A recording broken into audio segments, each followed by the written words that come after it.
बचपन और भोलेपन की बात ही है कुछ न्यारी, क्योंकि मंच पर रंग बिखेरने की है आज हम बच्चों की बारी। और ये रंग बिखरेंगे आज के इस बाल कार्यक्रम में। जी हाँ, आप सभी का स्वागत करती हूँ मैं आपकी दोस्त आराध्या, और मेरे साथ है मैं आपका होस्ट और दोस्त आरव, और मैं आपका दोस्त एकाक्ष कनकानी। एक अच्छी पुस्तक 1000 दोस्तों के बराबर होती है, पर एक अच्छा दोस्त एक पूरी लाइब्रेरी के बराबर होता है। तो आरव, क्या तुम्हें पता है कि ये कोट किसने लिखा है? हाँ, मुझे पता है। ये coat doctor APJ Abdul Kalam जी ने लिखा था। मतलब अब से तो मुझे तुम लोगों को पुस्तकालय बुलाना पड़ेगा। हाँ, तुम कह सकते हो, पर क्या तुम्हें पता है मेरा ये कोट यहाँ बोलने का मोटिव क्या है? पता नहीं, तुम ही बता दो। अरे, तुम्हें पता नहीं है कि हमने 8 सितंबर को ही साक्षरता दिवस बनाया है। दोस्तों, साक्षर शब्द का अर्थ समझाना आसान है, भले ही ये शब्द सुनने में कठिन लगता है। कोई भी व्यक्ति जिसे पढ़ना लिखना आता है वह पढ़ा लिखा कहलाता है, अर्थात वह साक्षर है।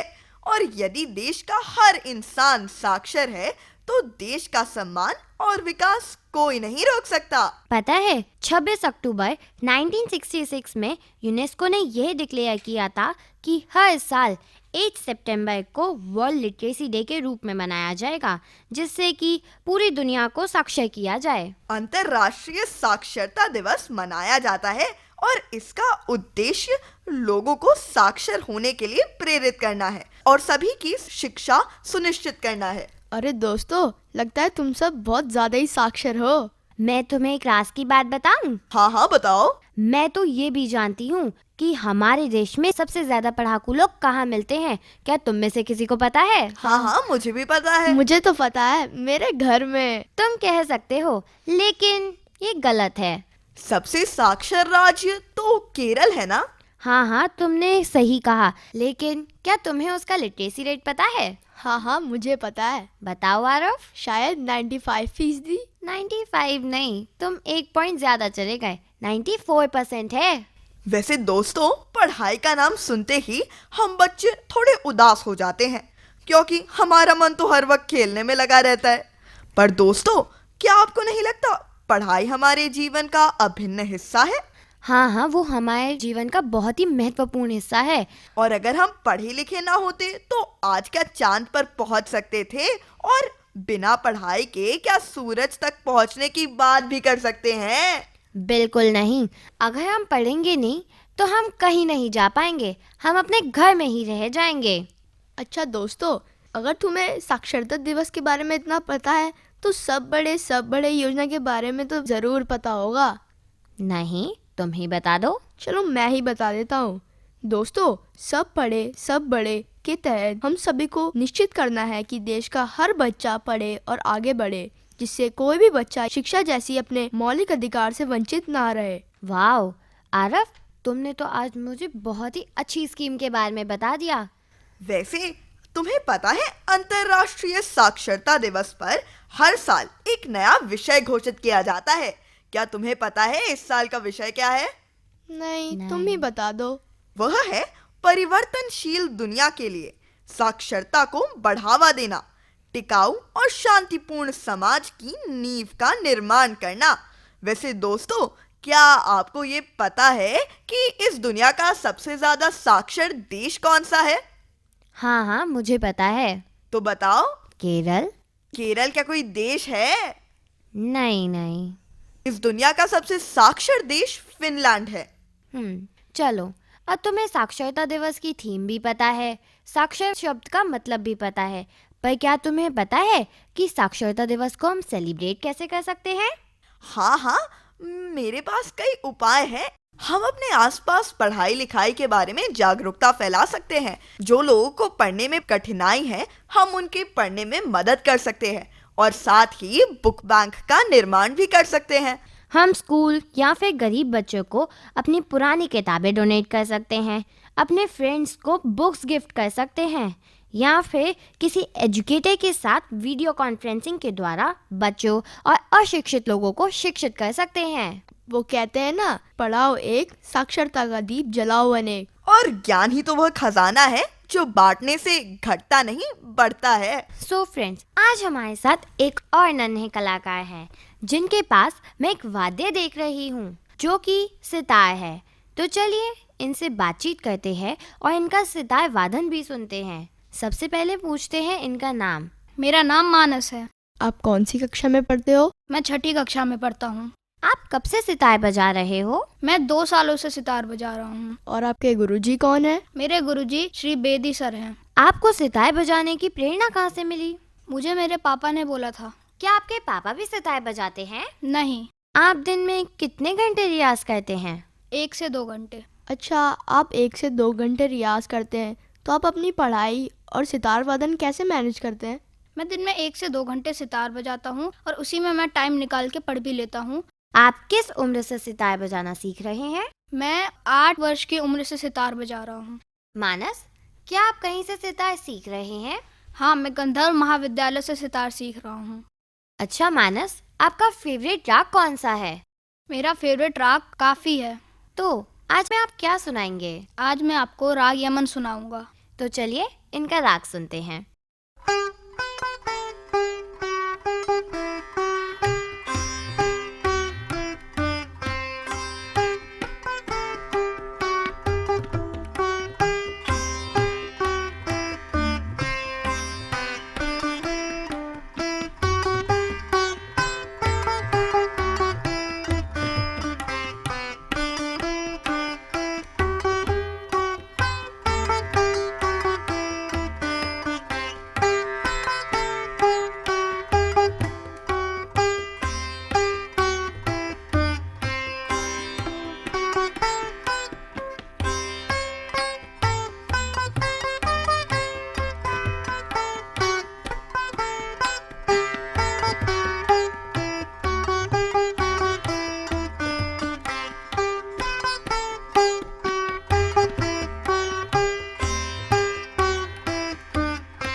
क्या बढ़िया राग था।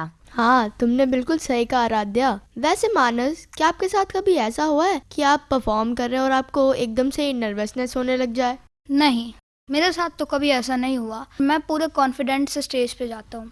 वैसे मानस, क्या आपने कहीं और यानी अपने स्कूल के बाहर क्या कभी परफॉर्मेंस की है? हाँ, मैंने एक बार प्रगति मैदान में अमृत पैक्स 2023 में की थी। वाह, आपको तो उस समय बहुत अच्छा लग रहा होगा ना, जब वहाँ के लोग आपको बधाई दे रहे होंगे।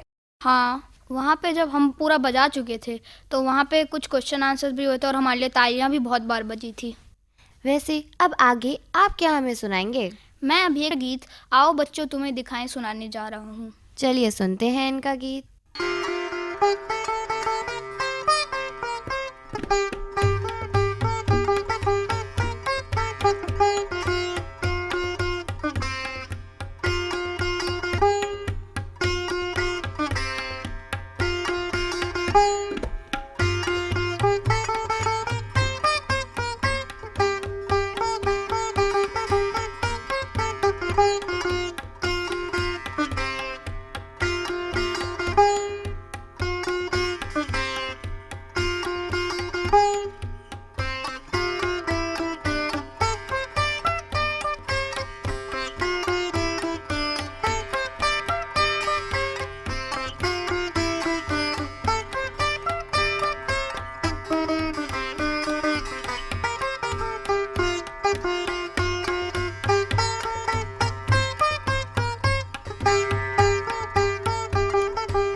वाह, कितना अच्छा सुनाया आपने। वैसे मानस, आप सितार बजाते हैं, क्या आपको फ्यूचर में इसी फील्ड में आगे जाना है? हाँ, लेकिन मैंने अभी उतना नहीं सोचा इस बारे में। मेरे को पढ़ाई भी करनी होती है, सितार भी बजाना होता है, तो मैं बाद में कभी सोचूंगा। लेकिन जहाँ तक है, मुझे तो अभी पढ़ाई की फील्ड में ही अपना करियर बनाना है। अच्छा, वैसे इसके बाद आप क्या सुनाएंगे? मैं अभी राग खमाज पे एक छोटी सी धुन सुनाऊंगा। चलिए सुनते हैं इनकी धुन।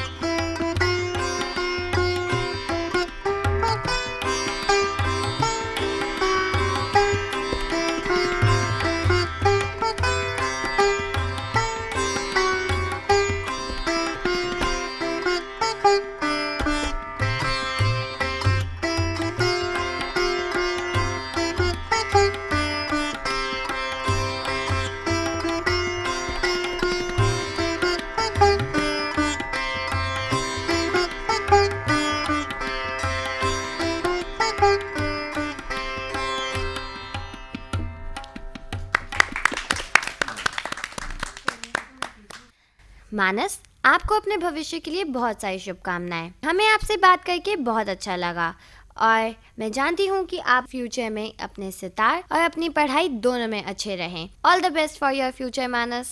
Thank you. बचपन में माए लोरी सुनाया करती थी, चंदा मामा दूर के। लेकिन दोस्तों, अब तो चंदा मामा भी पास के हो गए हैं। चांद को हमने सच में अब छू ही लिया है।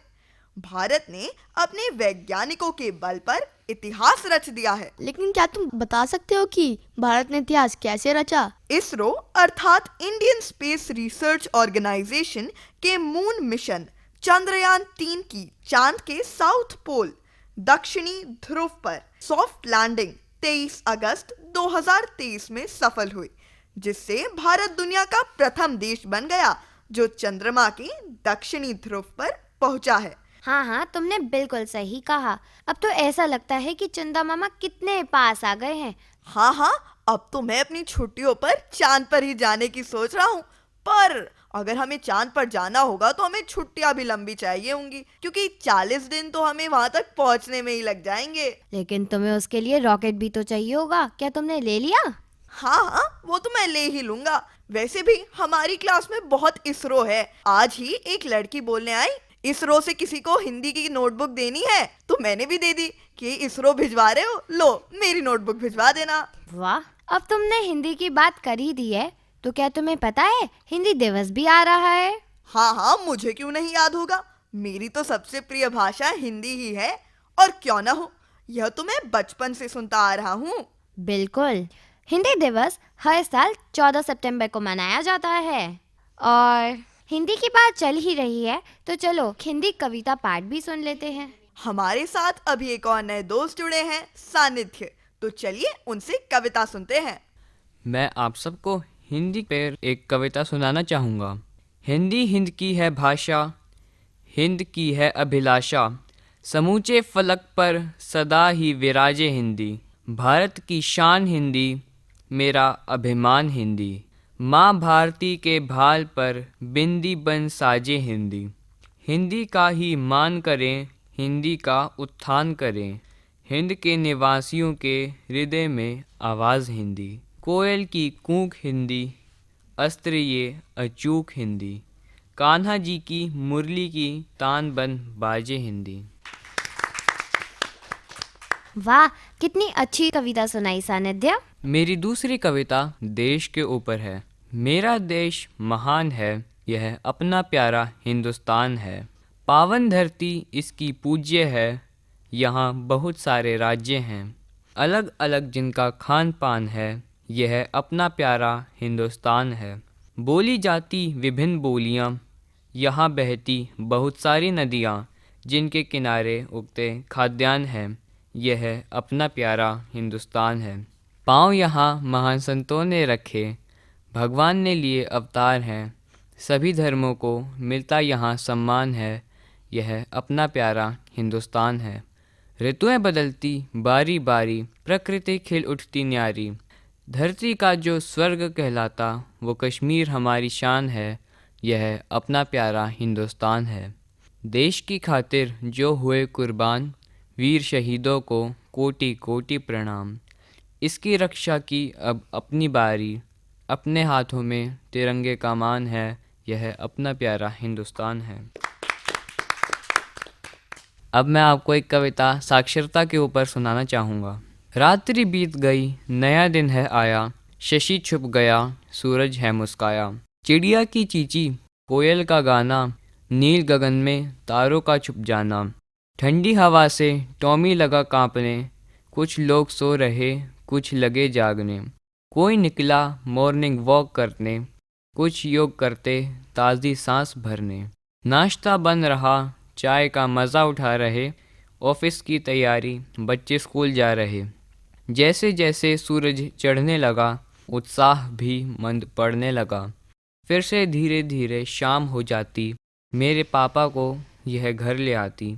मम्मी बड़ा ही टेस्टी डिनर बनाती, दादी नई नई कहानियाँ सुनाती। अब तारे लगे फिर से टिमटिमाने, सब चले फिर से सुंदर स्वप्न सजाने। धन्यवाद। सानिध्य, आपने बहुत अच्छी कविता सुनाई। वैसे आप कब से कविता लिख रहे हैं? मैं 3 सालों से कविताएं लिख रहा हूँ। फिर तो आपने बहुत सारी कविताएं लिखी होंगी। जी नहीं, ज़्यादा नहीं लिखी, क्योंकि मैं सिर्फ तभी लिखता हूँ जब मेरे मन में कविता उपजती है। क्योंकि जब कविता मन से उपजेगी वो बेस्ट होगी। हाँ, आपने बिल्कुल सही कहा। तो क्या आप कविताओं के साथ कहानियाँ भी लिखते हैं? मैंने काफ़ी सारी कहानियाँ लिखी हैं और मैं अंग्रेज़ी में भी कहानियाँ और कविताएं लिखता हूँ। चलो अब आरव से भी 1-2 कविताएं सुन लेते हैं। भारत की भाषा है हिंदी, हम सब की अभिलाषा है हिंदी। प्यारी राष्ट्र भाषा है हमारी, हिंदी से है पहचान हमारी। जोड़ रही सबको एक धागे में, एकता की वह मिसाल है हिंदी। धन्यवाद। मेरी दूसरी कविता है कुछ इस प्रकार। हिंदी भाषा हमारी शान है, हिंदी भाषा हमारा मान है, हिंदी भाषा हमारी जान है। हिंदी भाषा से ही हर भारतवासी की पहचान है, इसलिए तो हिंदी भाषा पर हम सबको अभिमान है। धन्यवाद। आरव, आपकी कविताएं छोटी थी पर बहुत ही अच्छी थी। अब एकाक्ष से भी कविताएं सुन लेते हैं। हिंदी भाषा हमारे देश का अभिमान है, इसीलिए मैं हिंदी भाषा पर एक स्वरचित कविता सुनाने जा रहा हूँ। हिंद में हो हिंदी का संचार, खो न जाए ये विचार। गर्व से करें हिंदी का प्रचार, पढ़े इसमें लिखे हुए सुविचार। वर्ण मिले तो शब्द बने, शब्द मिले तो वाक्य, जगह जगह मात्राओं के संग बने नए प्रसंग। 14 सितंबर का दिन है खास, कहलाता है यह हिंदी दिवस। सरकार का है ये प्रयास, हिंदी का जन्म दिवस बना रही बहुत खास। भारत भूमि की संरचना में हिंदी, पुरखों की संस्कृति में हिंदी, वक्ताओं की ताकत हिंदी, लेखकों का अभिमान है हिंदी। जैसे बोले वैसे लिखते, हमारी आन बान शान है हिंदी। हर भारतीय का स्वाभिमान है हिंदी, एकता की डोर में पिरोती हिंदी। धन्यवाद। मुझे लगता है कि अगर हिंदी भाषा नहीं होती तो मैं क्या करता। मैं अपने विचार कविता के माध्यम से कैसे व्यक्त करता। हमारे पुराने ग्रंथ, किताबें, कवियों की रचनाएं, कहानियां हिंदी में पढ़ने में जो आनंद आता है वो मैं बता ही नहीं सकता। शब्दों की जुगलबंदी और उनका जादुई स्पर्श जैसे मुझे भी एक कवि बना चुका है। मैं भी अपनी कविताओं को हिंदी में लिखना अधिक पसंद करता हूँ और अब मैं आपको उन्नति पर एक स्वरचित कविता सुनाने जा रहा हूँ। कल युग में मनुष्य भूल चुका है, उन्नति से पहले क्या था वो। डाल डाल से कूदा करता, मन में अहंकार न भरता, मन में प्यार भर कर रखता, कभी बुरा किसी से ना कहता। एक समय था गलती पास आने से डरती, हर पल मन में खुशी बहती। पढ़ लिख कर पार किया समंदर, लड़ा मरा के बनाया बवंडर। अहंकार का पुल बढ़ता गया, धरती को इसने बना दिया बंजर। हे भगवान समझा तू इसको, प्रेम सद्भाव से बनाए जीवन सुंदर। उन्नति के साथ समझदारी दे इसको, ताकि कर सके ये मानव जीवन का उद्धार। जानवर और पौधे हैं ईश्वर की देन, बचाओ इन्हें तो हो जाए प्रदूषण की सारी योजनाएं फेल। धन्यवाद। आपने तो बहुत सुंदर कविता सुनाई। वैसे हिंदी क्या सिर्फ भारत में ही बोली जाती है? नहीं नहीं, हिंदी तो फिजी की भी भाषा है। हिंदी भारत के साथ साथ Nepal, Bangladesh, America, Britain, Germany, New Zealand, Uganda, Guana और साउथ अफ्रीका सहित और भी कई अन्य देशों में बोली जाती है। और यदि विश्व भाषा की बात हो तो केवल हिंदी में ही विश्व भाषा बनने का सामर्थ्य दिखाई देता है। दोस्तों, भारत में अलग अलग प्रांतों से होते हुए भी 77% लोग हिंदी ही बोलते हैं। हिंदी भाषा सीखने से हम देश की समृद्ध विरासत से जुड़कर उसकी सराहना करने में सक्षम होंगे। वैसे हम हिंदी दिवस को कैसे सेलिब्रेट कर सकते हैं? हिंदी बोलकर, हिंदी में निबंध लिखकर, वाद विवाद प्रतियोगिता कर। घर में और अपने दोस्तों से तो मैं हिंदी में ही बात करता हूँ। हमें बाकी भाषाएं भी लिखनी, सुननी, समझनी चाहिए, लेकिन हमें हिंदी को ही अपनी सर्वोपरि भाषा मानना चाहिए, उसे आदर देना चाहिए। इससे मुझे एक दोहा याद आ गया, तुम लोग कहो तो सुनाऊं? सुनाओ। अपनी भाषा बोलते आती जिसको लाज, बन सकता वह देश कब दुनिया का सरताज। वाह, कितना अच्छा दोहा सुनाया तुमने। यहाँ पर हमारे साथ एक छोटी दोस्त भी जुड़ी है, तो चलिए देखते हैं वो हमें क्या सुनाना चाहती हैं। मेरा नाम माया गुप्ता है, मैं कक्षा 4 में पढ़ती हूँ। मैं आज एक कविता सुनाने जा रही हूँ। लंबी टेढ़ी मेरी रेल, आओ हम मिलकर खेले के, जुड़कर हम सब डिब्बा बन जाए, आज रेल का खेल खिलाए, मुंह से छुक छुक की आवाज़, मज़े करेंगे मिलकर आज, एक दूसरे का कंधा पकड़े, रेल के डिब्बे जैसे जकड़े, ऐसे मिलकर बन जाए रेल, आओ मिलकर खेले खेल। वाह, कितनी बढ़िया कविता सुनाई माया तुमने। Thank you. चलो मैं तुमसे एक पहेली पूछूं? हाँ हाँ पूछो। सबको देता हूँ ज्ञान, काला रंग है मेरी शान, बताओ मैं हूँ कौन? क्या? Black board. हाँ। वैसे मैं भी कुछ चुटकुले लाया हूँ, तुम लोग कहो तो सुनाऊं? सुनाओ। एक बार छोटू के सर पे बहुत जोर से चोट लगी। वह डॉक्टर के पास गया। डॉक्टर ने चोट को देखकर कहा, तुम्हें सर पर इतनी गहरी चोट कैसे लगी? छोटू बोला, मैं पत्थर से ईंट तोड़ रहा था, तभी मेरे पापा आए और बोले, कभी खोपड़ी का भी इस्तेमाल कर लिया कर। वाह, कितनी फनी है ये तो। एक बार पुलिस ने चोर को पकड़ा। पुलिस ने पूछा, सोना किधर है? चोर बोला, यहाँ इतनी जगह है, कहीं भी सो जाओ। वो ये भी बहुत फनी था। अरे मेरे पास भी कुछ चुटकुले हैं। सुनाओ। एक बार एक आदमी जंगल में जा रहा था, तभी अचानक शेर आ गया, तो वो सांस रोककर जमीन पे लेट गया। ये देखकर शेर उसके पास गया और उसके कान में बोला, सावन है बेटा, वरना सारी होशियारी निकाल देता तेरी। एक लड़की पिज़्ज़ा शॉप में जाकर पिज़्ज़ा ऑर्डर किया। वेटर ने पूछा, मैडम इसके 4 पीस करूँ या 8 पीस करूँ? लड़की बोली, 4 पीस ही कर दो, 8 पीस खाऊंगी तो मोटी हो जाऊंगी। एक बार चाचा जी अखबार की दुकान पे गए और बोले, एक अखबार देना जरा। दुकानदार बोला, हिंदी का अखबार दूं या अंग्रेजी का? चाचा जी बोले, किसी का भी दे दो, मुझे तो बस पराठे लपेटने हैं। टीचर, संजू यमुना नदी कहाँ बहती है? संजू, सर जमीन पे बहती है। टीचर, नक्शे में बताओ। संजू, सर नक्शे में कैसे बह सकती है? नक्शा गीला नहीं हो जाएगा क्या? देखो देखो, ये घड़ी मुझसे बात कर रही है। अच्छा, क्या बोल रही है? घड़ी मुझसे कह रही है कि समय का सदुपयोग करो, शिक्षित बनो और साथ ही साथ दूसरों को भी बनाओ। मतलब अब जब भी मुझे घड़ी से बात करनी होगी, मैं तुम्हें फोन मिला दूंगा। हाँ। सो फ्रेंड्स, अब हमारे कार्यक्रम का समय भी समाप्त हो गया है। तो अब घड़ी ने इशारा कर दिया है, तो मुझे यानी एकाक्ष, मुझे यानी आराध्या, मुझे यानी आरव को दीजिए इजाजत, क्योंकि अगर हम अभी जाएंगे नहीं तो अगली बार वापस कैसे आएंगे? तब तक के लिए नमस्कार। जय हिंद।